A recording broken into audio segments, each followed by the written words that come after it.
You know, we always hear about the big, grand ideals of the Indian Constitution. But today, we're going to look at something else. It's secret machinery. We're talking about the brilliant, often overlooked mechanisms, the actual nuts and bolts that make a nation of 1.4 billion people, well, work.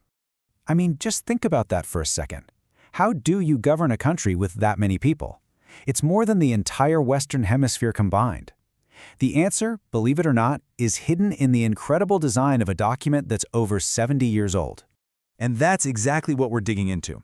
We're going to look at these really clever, practical mechanisms that are built right into the Constitution. They're there to make sure no single part of the government gets too powerful, and to build this foundation of trust between the government and its people and between the states and the center. All right, first up, let's talk about the referees. Because in any system this complex, you absolutely need impartial umpires to make sure everyone is playing by the rules. The Constitution creates some really powerful independent roles just for this.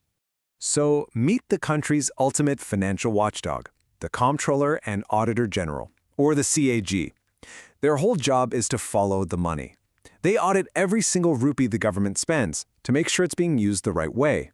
And to do that job properly, they have to be completely fearless, totally immune to political pressure. So how do you make someone fearless? Well, the Constitution literally builds a fortress around them. Trying to remove a CAG from office is as hard as impeaching a Supreme Court judge. Their salary is protected, so it can't be used as leverage against them. These aren't just rules. They are a solid guarantee of independence, so the CAG can challenge anyone. And this shows you a really cool principle in the Constitution's design. That same high wall of independence also protects another key umpire, the Chief Election Commissioner. The logic is just beautiful, right? One guards the nation's wallet, and the other guards the nation's vote. Both are absolutely fundamental for a democracy, so both have to be completely impartial. Okay, now let's shift gears and look at the huge administrative machine, the civil service. The Constitution has this thing called the Doctrine of Pleasure, which, I gotta say, sounds a little intimidating. On the surface, it suggests that a civil servant's job security is completely dependent on the government's mood. Which, of course, leads to a really important question. If a minister is just not happy with a bureaucrat, can they just fire them on the spot? Is there any real job security for the people who are actually running the country day to day? Well, not so fast. The answer is a big, fat no. And that's because of Article 311, which is like this powerful set of armor for civil servants. First shield, you can't be fired by your immediate boss if someone higher up appointed you. And even more important, the second shield, you can't be let go without a proper formal inquiry where you get a fair chance to defend yourself. It's a brilliant balance that protects officials from political pressure and guarantees due process. Okay, so we've seen how the Constitution protects individual officials. But what about the relationship between entire governments? How does it handle that super delicate power balance between the center and all the states? Well, that brings us to what I like to call the federal handshake. The absolute backbone of India's federal structure is this really elegant division of power. The Constitution basically creates 3 lists that say who can make laws about what. The Union list is for big national issues, like defense. The state list is for local stuff, like police. And then there's the concurrent list for things like education, where both the center and the states can make laws. But wait, what happens if the center and a state both make a law about something on that shared list? Say, education, and the 2 laws clash. The Constitution has a very clear tiebreaker rule. The central law wins.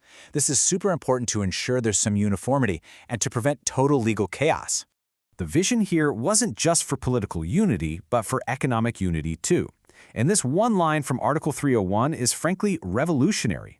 It was designed to stop states from putting up their own little trade barriers or taxes on goods coming from other states. The goal was to create one single, seamless national market. Now, having a free-flowing market like that is great, but it does bring up a pretty modern challenge. How do you roll out a really complex nationwide tax system like the GST without basically stepping all over the financial rights of the states? The answer is another brilliant invention, the GST Council. Just look at how the voting is structured. It's all about balance. The center gets 1/3 of the vote. All of the states combined get 2/3. Right away, this setup makes it impossible for the central government to just dictate tax policy to everyone else. But here's the real genius of the mechanism. For any decision to actually pass, it needs a 3/4 supermajority. Now do the math. The center, with its 1/3 vote, can't pass anything on its own. And the states, even with their 2/3 majority, still can't pass a resolution without getting the center on board. It literally, mathematically, forces cooperation. It is a masterclass in constitutional engineering.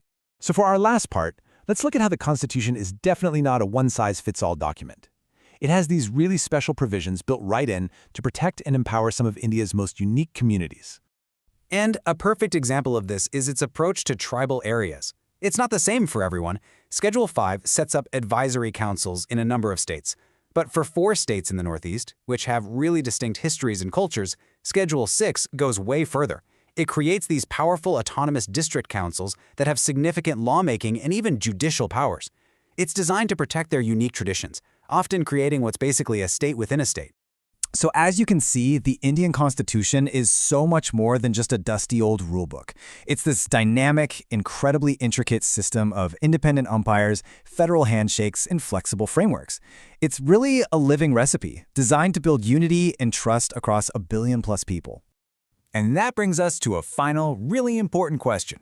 As India charges into the 21st century, with everything changing so fast, which of these constitutional mechanisms do you think is most vital for the future?